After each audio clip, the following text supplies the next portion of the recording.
Hello everyone, मैं doctor ज्योति आचार्य। आज हम एक व्यक्ति कंपनी के बारे में पढ़ेंगे, 1 पर्सन कंपनी के बारे में। इससे पहले हम पढ़ चुके हैं पिछले लेक्चर्स में, करीब हम 6-7 लेक्चर्स में पढ़ चुके हैं, जिसमें हमने पढ़ा था कंपनी विधान का परिचय, कंपनी का परिचय, कंपनी की विशेषताएं, कंपनी विधान की विशेषताएं और कंपनियों का वर्गीकरण।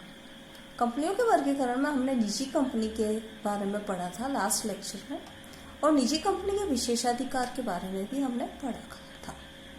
आज हम पढ़ेंगे एक व्यक्ति कंपनी क्या होती है। एक व्यक्ति कंपनी, एक व्यक्ति कंपनी या 1 पर्सन कंपनी या ओपीसी।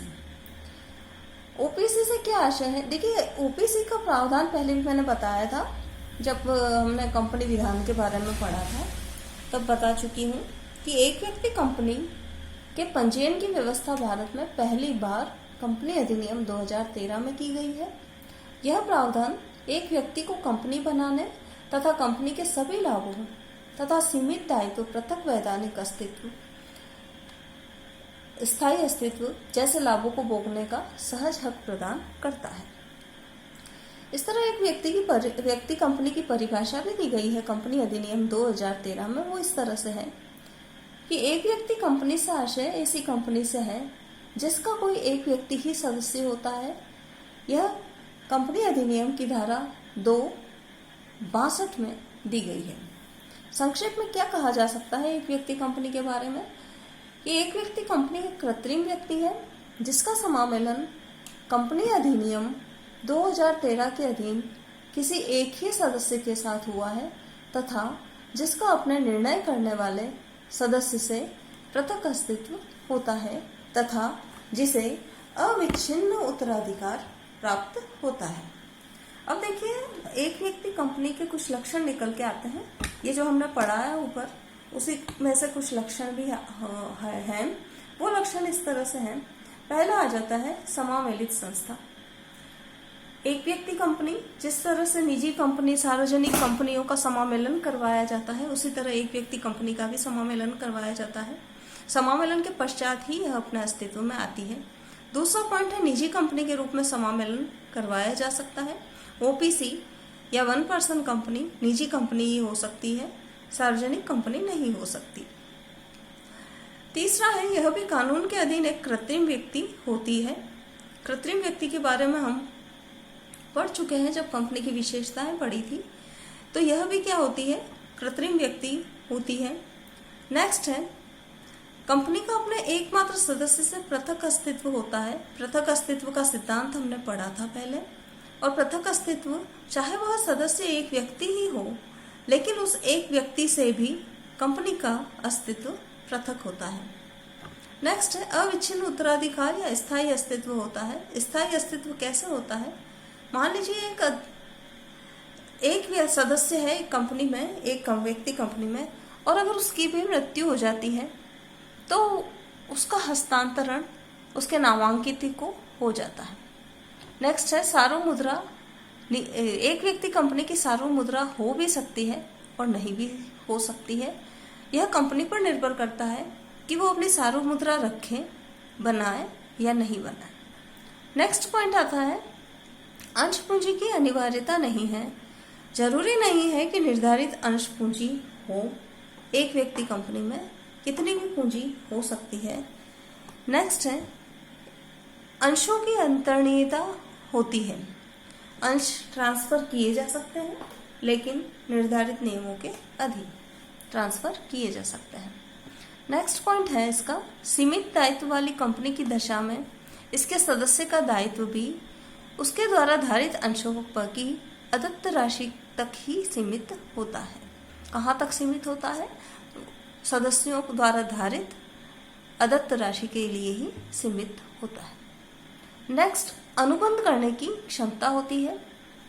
इस कंपनी में भी अनुबंध करने की क्षमता हो सकती है। ओपीसी भी किसी पर भी बात कर सकती है। ओपीसी संचालक मंडल में न्यूनतम ओपीसी में एक संचालक होना अनिवार्य है, किंतु इसमें भी अधिकतम संचालक 15 नियुक्त किए जा सकते हैं। नेक्स्ट पॉइंट है, स्वतः उत्तराधिकार। नामांकित व्यक्ति को उस समय प्राप्त हो जाता है जब एक एकाकी सदस्य की मृत्यु हो जाती है। स्वतः उत्तराधिकार कब नामांकित व्यक्ति को प्राप्त हो जाता है? जब वो जो एकाकी व्यक्ति है उसकी भी मृत्यु हो जाती है। इस तरह हमने पढ़े हैं, हमने अध्ययन किया है ओपीसी के लक्षणों के बारे में।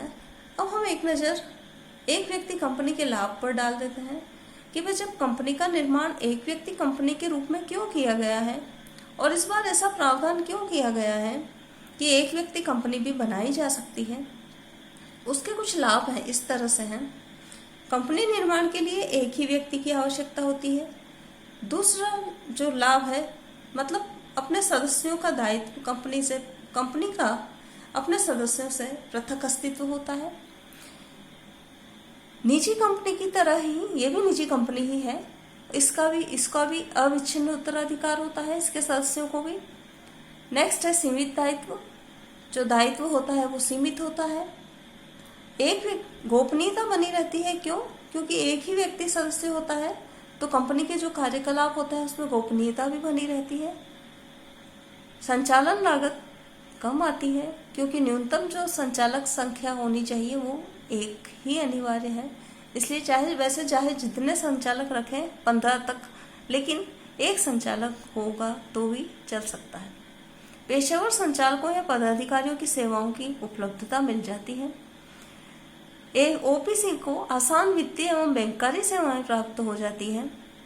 कम नियमन व्यय आता है क्योंकि एक ही सदस्य होता है, पूंजी भी कम होती है तो रेगुलेशन एक्सपेंसेस भी कम आता है। और इससे जो उद्यमी एक अपना व्यवसाय चलाना चाहता है खुद का, तो वो उद्यमी की प्रगति भी होती है। किसके द्वारा? ओपीसी का समावेलन करवाने पर। इस तरह ओपीसी के बारे में हमने पढ़ा है। देखिए एक चीज़ और है ओपीसी के बारे में या 1% कंपनी के बारे में।